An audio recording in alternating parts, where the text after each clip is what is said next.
എല്ലാവർക്കും യേശുവിൻ നാമത്തിൽ വന്ദനം. ഒരാഴ്ചയുടെ ഒടുവിലത്തെ സമയങ്ങളിലേക്ക് വന്നു. ആരംഭത്തേക്കാൾ നമ്മുടെ അന്ത്യം അതിമഹത്തായിരിക്കും. ഓരോ ആഴ്ചകളും, ഒരു വർഷത്തിൽ 52 ആഴ്ചകളുണ്ടെങ്കിൽ എല്ലാ ആഴ്ചകളുടെയും ആരംഭത്തേക്കാൾ നല്ലൊരു അവസാനം കർത്താവ് നമുക്ക് തരും. പ്രാർത്ഥനയിലും വിശ്വാസത്തിലും അഭിഷേകത്തിലും നിറഞ്ഞു നിൽക്കുന്ന ഒരു സമൂഹം ഉണ്ടായി വരാനാണ് ജീസസ് എവരിഡേ എന്ന ഈ പ്രാർത്ഥന എല്ലാ ദിവസവും നിങ്ങളുടെ വീടുകളിലെത്തുന്നത്. അതുകൊണ്ട് ഈ പ്രാർത്ഥനകൾ മറ്റുള്ളവർ കൂടി പങ്ക് വെച്ചാൽ എത്രയോ കുടുംബങ്ങളെ നമുക്ക് രക്ഷിക്കാൻ കഴിയും. അവരോട് പറയണം, ഈ പ്രാർത്ഥന നിങ്ങൾ കേൾക്കണം, നിങ്ങൾ അനുഗ്രഹിക്കപ്പെടുമെന്ന് പറയണം. തീർച്ചയായിട്ടും ഇവിടെ പറയുന്ന ഓരോ വചനങ്ങളും അത് കർത്താവ് തരുന്ന ദൂതുകളാണ്. അതൊരു തലച്ചോറിലുണ്ടായി വന്ന ഒരു പ്രസംഗമല്ല. കർത്താവ് എൻ്റെ ആത്മാവിൽ എനിക്ക് തരുന്ന ജീവജല നദികളാണ്. യേശു പറഞ്ഞു, വിശ്വസിക്കുന്നവരുടെ ഉള്ളിൽ നിന്ന് തിരുവെഴുത്ത് പറയുന്ന പോലെ ജീവജല നദികൾ ഒഴുകും. ഉള്ളിൽ നിന്ന് വരുന്ന ഓരോ ജീവൻ്റെ നദികളാണ്. അത് ഒത്തിരി കുടുംബങ്ങളെ വിടുവിക്കും, സൗഖ്യമാക്കും, സമാധാനമുള്ളവരാകും. മാത്രമല്ല, തുടർമാനമായിട്ട് ഈ പ്രാർത്ഥനയിൽ പങ്കെടുക്കുന്നവരുടെ ജീവിതം, വീട്, സാഹചര്യം എല്ലാം മാറിയിരിക്കുമെന്ന് ഞാൻ യേശുവിൻ നാമത്തിൽ ഉറപ്പ് തരുന്നു. ഇന്ന് ഉപവാസ പ്രാർത്ഥനയുടെ സമാപന ദിവസമാണ്. രാവിലെ 10:30 നിങ്ങൾ സഭയിൽ വരുമല്ലോ. രാവിലത്തോടുകൂടി ആ പ്രാർത്ഥന അവസാനിക്കുന്നു. കർത്താവ് അനുഗ്രഹിക്കട്ടെ. ഇന്ന് നമ്മൾ കർത്താവിനെ വീണ്ടും പാടി സ്തുതിക്കാനായിട്ട് ഒരുങ്ങുകയാണ്. സന്തോഷത്തോടെ കൊടുക്കുന്നവനെ ദൈവം സ്നേഹിക്കുന്നു. അപ്പോൾ സന്തോഷത്തോടെ ദൈവത്തെ ആരാധിപ്പാൻ യേശു കർത്താവ് കൃപ തരട്ടെ. ആമേൻ.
Lord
ദൈവവചനത്തിൽ നിന്ന് നമുക്ക് ആരംഭിക്കാം. യോനായുടെ പ്രവചന പുസ്തകം പഴയ നിയമത്തിലെ ഒരു കൊച്ച് പുസ്തകമാണ്. ഇതിന് 4 അധ്യായങ്ങളുണ്ട്.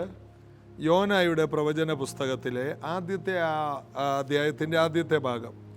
അമിത്തായുടെ മകനായ യോനായ്ക്ക് യഹോവയുടെ അരുളപ്പാട് ഉണ്ടായതെന്തെന്നാൽ, നീ പുറപ്പെട്ട് മഹാനഗരമായ നിനവയിലേക്ക് ചെന്ന് അതിന് വിരോധമായി പ്രസംഗിക്കുക. അവരുടെ ദുഷ്ടത എൻ്റെ സന്നിധിയിൽ എത്തിയിരിക്കുന്നു. എന്നാൽ യോന യഹോവയുടെ സന്നിധിയിൽ നിന്ന് തർശീശിലേക്ക് ഓടിപ്പോകേണ്ടതിന് പുറപ്പെട്ട് യാഫോവിലേക്ക് ചെന്നു. തർശീശിലേക്ക് പോകുന്ന ഒരു കപ്പൽ കണ്ട് കൂലി കൊടുത്ത് യഹോവയുടെ സന്നിധിയിൽ നിന്ന് അവരോടുകൂടെ തർശീശിലേക്ക് പോയി കളയുവാൻ അതിൽ കയറി. ദൈവത്തിൻ്റെ സന്നിധിയിൽ നിന്ന് ഓടിയകലുന്ന ഒരു പ്രവാചകനെ നമുക്ക് കാണാം. മനുഷ്യരെല്ലാവരും ദൈവത്തിൻ്റെ മുമ്പിൽ നിന്ന് ഓടി ഒളിക്കുന്നത് വേദപുസ്തകത്തിലെ ഒരു പ്രധാന സംഭവമാണ്. ഇത് ആരംഭിച്ചത് ഉൽപ്പത്തി പുസ്തകം 3-ാം അധ്യായമാണ്. ദൈവം തന്നോട് കൂടെ ഇരിക്കാനാണ് മനുഷ്യനെ ഉണ്ടാക്കിയത്, തന്നോട് കൂടി ഇരിപ്പാൻ. മർക്കോസ് 3:13 യേശു തൻ്റെ ശിഷ്യന്മാരെ തൻ്റെ അടുക്കലേക്ക് വിളിച്ചു. എന്തിനൊക്കെയാണ്? തന്നോട് കൂടി ഇരിപ്പാനും പ്രസംഗിക്കേണ്ടതിനും ഭൂതങ്ങളെ പുറത്താക്കേണ്ടതിനും 12 നിയമിച്ചു. തന്നോട് കൂടെ ഇരിക്കുക. ആദാമിനെയും ഹവ്വയെയും ദൈവം സൃഷ്ടിച്ചത് തൻ്റെ കൂടെ ഇരിക്കാനാണ്, തന്നോട് കൂടെ ഇരിക്കുക. അപ്പോൾ ദൂതന്മാരെയോ അത് തൻ്റെ മുൻപിൽ നിൽക്കുവാൻ. അതുകൊണ്ടാണ് ഗബ്രിയേൽ മാലാഖ പറഞ്ഞ യഹോവയുടെ സന്നിധിയിൽ നിൽക്കുന്ന ഗബ്രിയേലാണ്. അവൻ്റെ ആജ്ഞ കേട്ട് അവൻ്റെ ആജ്ഞ അനുസരിക്കുന്ന അവൻ്റെ വീരന്മാരാണ് ദൂതന്മാർ. ദൂതന്മാർ ദൈവത്തിൻ്റെ മുൻപിൽ നിൽക്കുവാൻ ദൈവത്തിൻ്റെ സേനകളാണ്, സൈന്യമാണ്. അതുകൊണ്ടാണ് യേശു പറഞ്ഞത്, ഞാനിപ്പോൾ പിതാവിനോട് ചോദിച്ചാൽ 70,000 ദൂതന്മാരെ എന്നോടുകൂടെ അയക്കുകയില്ലയോ? എൻ്റെ രാജ്യം ഈ ഭൂമിയിലായിരുന്നെങ്കിൽ എനിക്ക് എൻ്റെ കൂടെ നിന്ന് യുദ്ധം ചെയ്യാൻ ഇത്രയും ദൂതന്മാരെ എനിക്ക് പിതാവിനോട് ചോദിച്ചുകൂടെ? അതിൻ്റെ അർത്ഥം ആജ്ഞ അനുസരിക്കുന്ന സർവശക്തനായ ദൈവത്തിൻ്റെ ദൂതന്മാർ ഏത് സമയം ദൈവത്തിൻ്റെ ഇഷ്ടത്തിന് വേണ്ടി. മാത്രമല്ല യേശു പറഞ്ഞു, ഈ എളിയവരിൽ ഒരാൾ കിടർച്ച വരുത്തുന്നവൻ്റെ കഴുത്തിൽ തിരികല്ല് കെട്ടി കടലിൽ താഴ്ത്തുന്നത് നല്ലത്. എന്താണ്? അവരുടെ ദൂതന്മാർ എൻ്റെ പിതാവിൻ്റെ മുഖം എപ്പോഴും കാണുന്നു. അവിടെ നിൽക്കുകയാണ്, പിതാവിൻ്റെ മുൻപിൽ നിൽക്കുകയാണ് കാര്യങ്ങൾ പറയാൻ. അപ്പോൾ അറിയേണ്ട കാര്യങ്ങൾ, നമ്മുടെ ദൂതന്മാർ നമ്മെക്കുറിച്ച് അഭിപ്രായങ്ങൾ പറയുന്നുണ്ട്. അപ്പോൾ അവരെല്ലാം നിൽക്കുന്ന അജ്ഞാനവർത്തികളാകുമ്പോൾ നമ്മെ ദൈവം വിളിച്ചത് ദൈവത്തോടു കൂടി ഇരിപ്പാനാണ്. ദൈവത്തോടു കൂടി ഇരിക്കുക എന്ന് പറഞ്ഞാൽ ദൈവം ചെയ്യുന്ന കാര്യം ദൈവത്തിൻ്റെ പകരം ചെയ്യുക, അതാണ് കൂടെ ഇരിക്കുക. അതിനെ പറയുന്ന പേരാണ് മക്കൾ. അപ്പൻ ചെയ്തത് മക്കൾ ആവർത്തിക്കുന്നു അല്ലേ? ദൈവത്തിൻ്റെ അതേ സാദൃശ്യം, കൂടെ ഇരിക്കുക. ആദാം ദൈവത്തിൻ്റെ മകൻ. നിങ്ങൾ വർദ്ധിച്ച് പെരുകി ഭൂമിയെ അടുക്കി വാഴുവിൻ. വാഴുന്നത്, വർദ്ധിച്ച് പെരുകുന്നത് ദൂതന്മാർ വർദ്ധിച്ച് പെരുകുന്നതായിട്ട് വായിക്കുന്നില്ല. എന്നാൽ മനുഷ്യർക്ക് വർധനവുണ്ട്, പെരുക്കലുണ്ട്, സമൃദ്ധിയുണ്ട്, സ്വയമായിട്ട് അടക്കി വാഴാം. ദൂതന്മാർക്ക് ദൈവത്തിൻ്റെ ആജ്ഞ അനുസരിക്കുക അല്ലാതെ സ്വന്തമായിട്ടൊരു വാഴ്ചയില്ല. എന്നാൽ ദൈവം ആക്കിയ വാഴ്ച കാത്തുകൊള്ളാതെ പോയ ദൂതന്മാരെ ചങ്ങല കിട്ടുന്നുമുണ്ട്. ഓരോ വാഴ്ച ഏൽപ്പിച്ചിട്ടുണ്ട്. നമ്മെ ഏൽപ്പിച്ചത് ഈ ഭൂമിയിൽ വർദ്ധിച്ച് പെരുകാനാണ്. ദൂതന്മാർക്ക് വർദ്ധിച്ച് പെരുകാനുള്ള സംവിധാനമില്ല. നമ്മൾ ദൂതന്മാരെക്കാൾ എത്രയോ ശ്രേഷ്ഠരാണ്. നാം യേശു ക്രിസ്തുവിനെ പോലെയാണ്. നാം യേശുവിൻ്റെ അതേ സാദൃശ്യമാണ്. നാം ദൈവത്തിന് പകരം നിൽക്കണം. ദൂതന്മാർ ദൈവത്തിന് പകരമല്ല. എന്നാൽ നാം മക്കളായതുകൊണ്ട് പകരക്കാരാണ്, കൂടെ ഇരിക്കണം. എന്നാൽ പിശാച് എപ്പോഴും ചെയ്യുന്നത് ദൈവത്തിൽ നിന്ന് ഉള്ള ഒളിച്ചോട്ടം. ഇത് പിശാചിൻ്റെ തന്ത്രമാണ്. ദൈവത്തിൻ്റെ അടുക്കൽ നിന്ന് എത്രത്തോളം ദൂരെ ഓടാം. എത്രയോ സഭായോഗങ്ങളാണ് ഒത്തിരി പേര് മുടക്കുന്നത്. എത്രയോ കൂട്ടായ്മകളാണ് ഓരോരുത്തർ ഉപേക്ഷയായിട്ട് വിചാരിക്കുന്നത്. ദൈവത്തോട് എങ്ങനെയാകലാം? ഞങ്ങൾക്ക് ദൈവവുമായിട്ട് നല്ല ബന്ധമാണ് പാസ്റ്ററെ, ദൈവമായിട്ട് ഞങ്ങൾ വളരെ അടുത്ത ബന്ധമാണ്, ചർച്ചിൽ വരുന്നില്ല എന്നുള്ളത്. എൻ്റെ ഈ വിരൽ പറയാണ്, എനിക്ക് ശരീരം, എനിക്ക് തലയായിട്ട് ഭയങ്കര ബന്ധമാണ്, ശരീരത്തിലില്ലെന്നേ ഉള്ളൂ. എൻ്റെ കൈ പറയണേ, എനിക്ക് ഭയങ്കര ബന്ധമാണ്, എനിക്ക് എൻ്റെ ഈ തലയുമായിട്ട് എനിക്ക് ഭയങ്കര ബന്ധമാണ്, പക്ഷേ ഉടലിൽ ഇല്ലെന്നേ ഉള്ളൂ. ഉടലിൽ നിന്ന് ബന്ധം പോയാൽ, ശിരസിൽ നിന്നും ബന്ധം പോയി, സഭയിൽ നിന്ന് ബന്ധം പോയാൽ പിന്നെ യേശു ക്രിസ്തുവുമായിട്ട് യാതൊരു ബന്ധവുമില്ല. ഭൂമിയിൽ ഒരുവൻ യേശുവുമായിട്ട് ബന്ധപ്പെട്ടു എന്നുള്ളതിൻ്റെ തെളിവ് സഭയോട് അവൻ അടുത്ത് നിൽക്കുന്നു. ചർച്ച് എന്ന് പറയുന്നത് മരിച്ചയാളെ കുഴിച്ചിടാനും കല്യാണം നടത്താനും കൊച്ചിൻ്റെ പ്രതിഷ്ഠയ്ക്ക് വേണ്ടിയുള്ള ഒരു കെട്ടിടമല്ല. അതിലുപരിയാണ് യേശു ക്രിസ്തുവിൻ്റെ സഭ. എല്ലാറ്റിനെയും നിറക്കുന്ന നിറവാണെന്ന് എഫേസ്യ ലേഖനത്തിൽ പറയുന്നു. എല്ലാ നിറവുകളും സഭയിലാണ്. എന്നാൽ ഈ നിറവുകളൊന്നും ആരും ഉപയോഗിക്കുന്നില്ല. എല്ലാവരും ഓടി ഒളിക്കുകയാണ്. സഭയുമായിട്ടുള്ള ബന്ധമില്ല. ഇഷ്ടമുള്ള കാര്യങ്ങൾ ചെയ്യുക, ദൈവവുമായിട്ടുള്ള ബന്ധം വിച്ഛേദിക്കുക. എന്നിട്ട് പറയും ഞങ്ങൾ ദൈവമായിട്ട് ഭയങ്കര റിലേഷനാണ്, ഞങ്ങളിങ്ങനെ ഇരുന്ന് യൂട്യൂബിലിരുന്ന് എല്ലാം കാണും, ഒരു ചർച്ചിലൊന്നും പോകുന്നില്ല, ചുമ്മാതാ. നിങ്ങൾക്കൊരിക്കലും സഭയെ കൂടാതെ ശിരസിനോട് അടുക്കാൻ കഴിയില്ല. ഉടലില്ലാത്ത ശിരസ് മരണമാണ്. യേശുവിന് ശിരസ് ഈ ഉടലില്ലാതെ മുന്നോട്ട് പോകാൻ കഴിയില്ലല്ലോ. അതുകൊണ്ടാണ് യേശുവും പറഞ്ഞു, നിങ്ങൾക്ക് എന്നെ പിരിഞ്ഞൊന്നും ചെയ്യാൻ കഴിയില്ല. കർത്താവിന് നമ്മെ കൂടാതെ ഈ ഭൂമിയിൽ ഒന്നും ചെയ്യാൻ കഴിയില്ല. വേണമെങ്കിൽ ചെയ്യാം, ഈ കല്ലുകളിൽ നിന്ന് മക്കളെ ഉണ്ടാക്കാം. കർത്താവിൻ്റെ ആവശ്യമില്ല, കല്ലുകളിൽ നിന്ന് മക്കൾ ഉണ്ടാക്കണ്ടല്ലോ. അവനെ കൈക്കൊള്ളുന്നവരൊക്കെ മക്കളാകുമ്പോൾ പിന്നെ ഈ കല്ലുകളിൽ നിന്ന് ഉണ്ടാക്കേണ്ട കാര്യമില്ലല്ലോ. പിന്നെ യോഹന്നാൻ എന്തിനാ പറഞ്ഞത്? വേണമെങ്കിൽ, ദൈവത്തിനൊന്നും അസാധ്യമല്ല. ഇനി അങ്ങനെ ഇല്ലെങ്കിൽ കല്ലുകളിൽ നിന്ന് ഉണ്ടാക്കാം. അതുകൊണ്ടാണ് കരിങ്കല്ല് പോലെ ഇരുന്ന കഠിനഹൃദയരായ ഞങ്ങളിൽ നിന്നൊക്കെ ദൈവം മക്കളെ ഉണ്ടാക്കിയത്. കഠിനന്മാർ. ശൗലൊരു കഠിനനായിരുന്നു, കല്ലുകളിൽ നിന്ന് മക്കളെ ഉണ്ടാക്കി അപ്പോസ്തലനാക്കി മാറ്റി. അങ്ങനെയും ചെയ്യും. ഏറ്റവും കരിങ്കല്ല് ഹൃദയം, ആരെയും വില കൽപ്പിക്കാത്ത, മോശമായി ജീവിക്കുന്ന കരിങ്കല്ലിൻ്റെ സ്വഭാവം, കഠിന ഹൃദയമുള്ളവരെയെല്ലാം ഉരുക്കി പണിയുന്നവനാണ് നമ്മുടെ കർത്താവ്. അപ്പോൾ ഇവിടെ നമ്മൾ മനസ്സിലാക്കുന്നത് ദൈവം നമ്മെ വിളിച്ചത് ഓടി ഒളിക്കാനല്ല.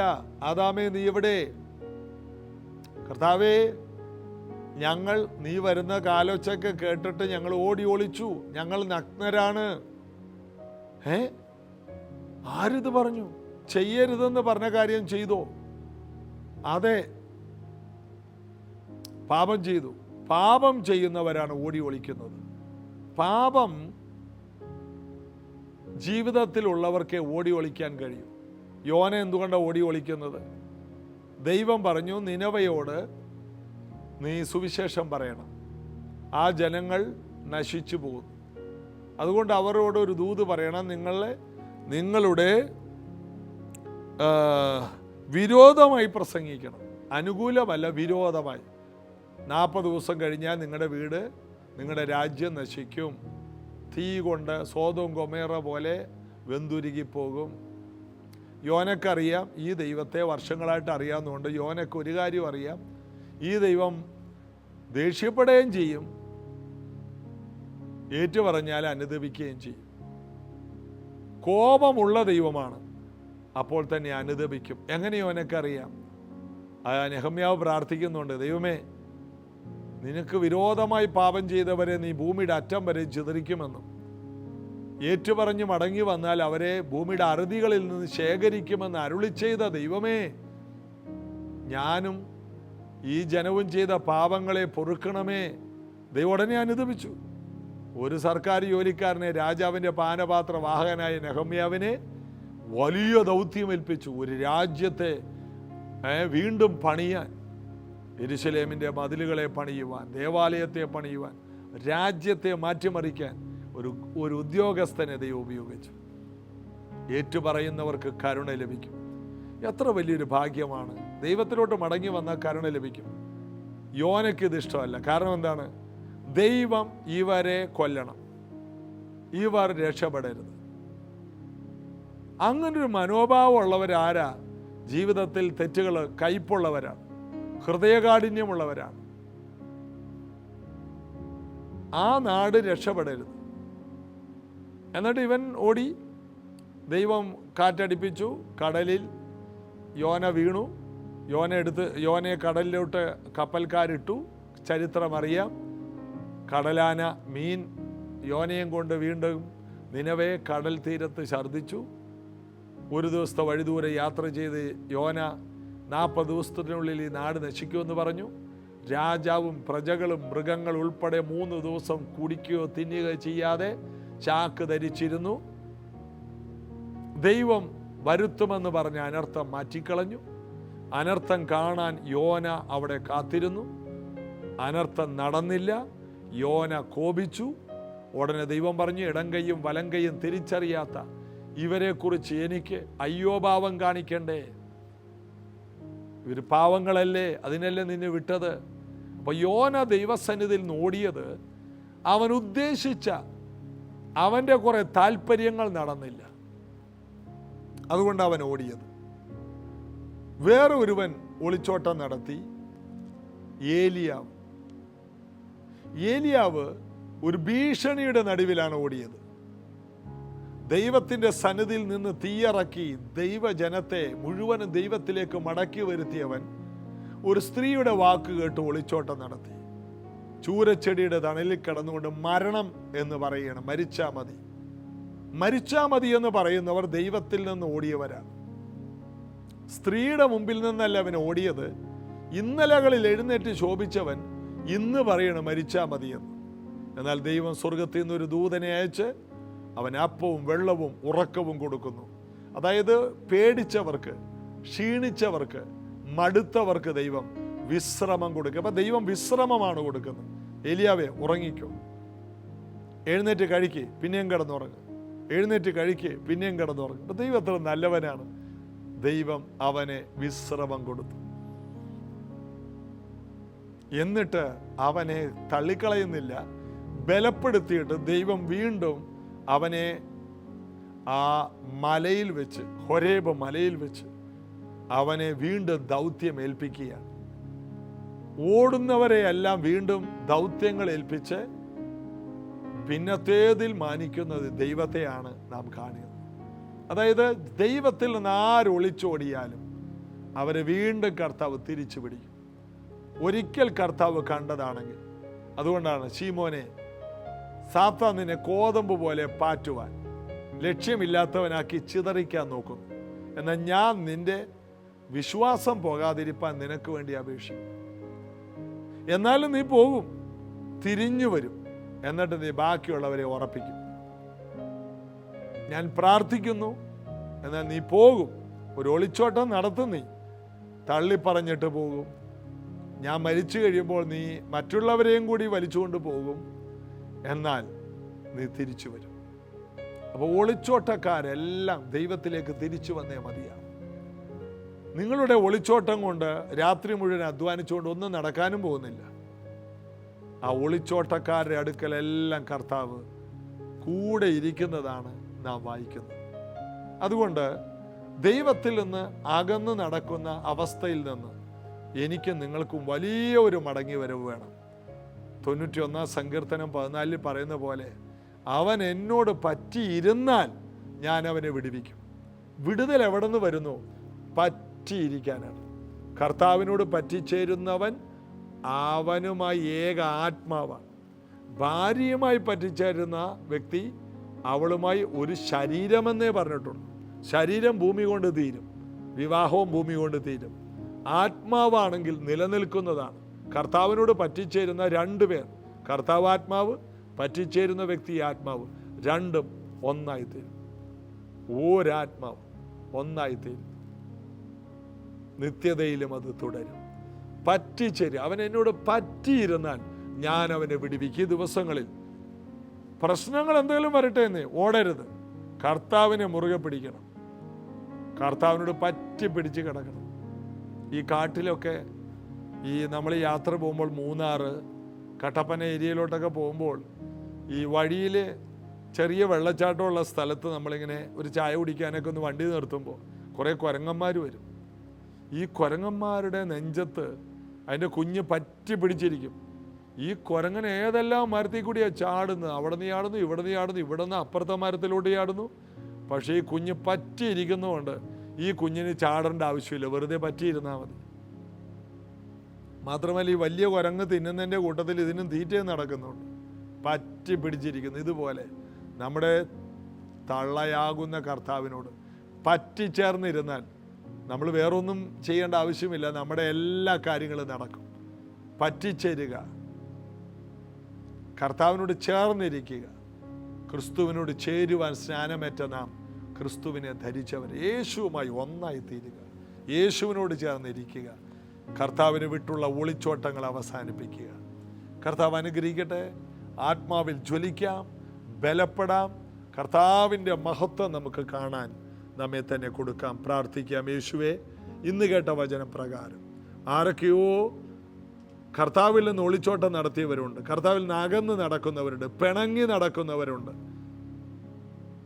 മറുപടി കിട്ടിയില്ല, കർത്താവ് വേറൊരു വഴിക്കാണ്, കർത്താവ് എന്നെ മനസ്സിലാക്കുന്നില്ല എന്നൊക്കെ ചിന്തിച്ച് ഓടുന്നവരുണ്ട്, മടുപ്പ് വന്ന് ഓടുന്നവരുണ്ട്. അവരെല്ലാം തിരിച്ചു പിടിക്കുന്ന കർത്താവിൻ്റെ സ്നേഹത്തിനായി സ്തോത്രം. എല്ലാ പിന്മാറ്റക്കാരും മടങ്ങി വരട്ടെ. അപ്പൻ്റെ വീട്ടിലേക്ക് മകന് സുബോധം വന്നപ്പോൾ മടങ്ങി വന്നതുപോലെ എൻ്റെ അപ്പൻ്റെ വീട്ടിൽ എല്ലാവരും തിന്ന് ശേഷിപ്പിക്കും. അത് സമൃദ്ധിയുടെ വീട്ടിലേക്ക്, ഉല്ലാസത്തിൻ്റെ വീട്ടിലേക്ക്, ആഘോഷത്തിൻ്റെ വീട്ടിലേക്ക്, കർത്താവിൻ്റെ അടുക്കലേക്ക് എല്ലാവരും മടങ്ങി വന്ന് അനുഗ്രഹിക്കപ്പെടട്ടെ. കൂട്ടായ്മകൾ ബലമുള്ളതാകട്ടെ. യേശുവിൻ്റെ സഭയിലേക്ക് ജനങ്ങൾ പിന്മാറ്റത്തിൽ നിന്ന് മടങ്ങി വരട്ടെ. ഞാനിവരെ അനുഗ്രഹിക്കും. രോഗികൾ സൗഖ്യമാണ്, ബന്ധനങ്ങൾ അഴിയട്ടെ. ഇവരെയും കർത്താവിനെയും തമ്മിൽ അകറ്റാൻ നോക്കുന്ന എല്ലാ പിശാചിൻ്റെ പ്രവർത്തികളെയും ഞാൻ അഴിച്ചു മാറ്റും. കർത്താവിലേക്ക് വന്ന് ഇവർ അനുഗ്രഹിക്കപ്പെടും. ഇവർ തലമുറകൾ അനുഗ്രഹിക്കപ്പെടും. കുടുംബം മുഴുവനും കർത്താവിലേക്ക് വരട്ടെ. സഭയുടെ ഒരു ഭാഗമായി, സഭയിൽ വിശ്വസ്ത കുടുംബമായി ഇവർ തീരട്ടെ. സഭയോട് ചേർന്ന് നിന്ന് കർത്താവിൻ്റെ ഭാഗമായി കർത്താവിനെ ആരാധിച്ചും പ്രാർത്ഥിച്ചും ഇവരുടെ നന്മകൾ ഇവർ ദേശത്ത് കാണട്ടെ. അനുഗ്രഹിക്കും. എല്ലാ ഉറവകളും തുറക്കുന്ന കർത്താവിൻ്റെ സന്നിധിയിൽ ഇവരെ ഫലമേൽപ്പിക്കും. യേശുവിൻ നാമത്തിൽ ആമേൻ. കർത്താവിൽ നമുക്ക് ബലപ്പെടാം. ഇന്ന് രാവിലെ ഉപവാസ പ്രാർത്ഥനയുടെ ഒടുവിലത്തെ പകലാണ്. വൈകിട്ട് പ്രാർത്ഥനയില്ല. പകലത്തെ പ്രാർത്ഥനയോടുകൂടി തീരും. സെക്കൻഡ് സാറ്റർഡേ ആയതുകൊണ്ട് എല്ലാ യൗവനക്കാരും കുഞ്ഞുങ്ങളും എല്ലാവരും വരണം. പരീക്ഷയുള്ള കുഞ്ഞുങ്ങൾ വരണം, എല്ലാ കുഞ്ഞുങ്ങളും വരണം. ഒരുമിച്ച് പ്രാർത്ഥിക്കാം. വലിയ ബലം യേശുവിൽ നിന്ന് പ്രാപിക്കാം. ഈ ബലത്തിൽ നമുക്ക് വളർന്നു വരാൻ കർത്താവ് നമ്മെ ഈ അനുഗ്രഹത്തിലേക്ക് വിളിച്ചതാണ്. അതുകൊണ്ട് കർത്താവിൽ ബലപ്പെടാൻ വരിക. നാളെ നമുക്ക് നല്ല അനുഗ്രഹിക്കപ്പെട്ട ഒരു സഭായോഗമുണ്ടല്ലോ. രാവിലെ 8 മണിക്കാണ് കർത്തൃമേശയുണ്ട്. കർത്താവിൻ്റെ മക്കളെല്ലാവരും, കർത്താവിനെ സ്നേഹിക്കുന്നവർ വരണം. സഭയോട് ചേർന്ന് നിൽക്കണം. ബലപ്പെടാം. God bless U.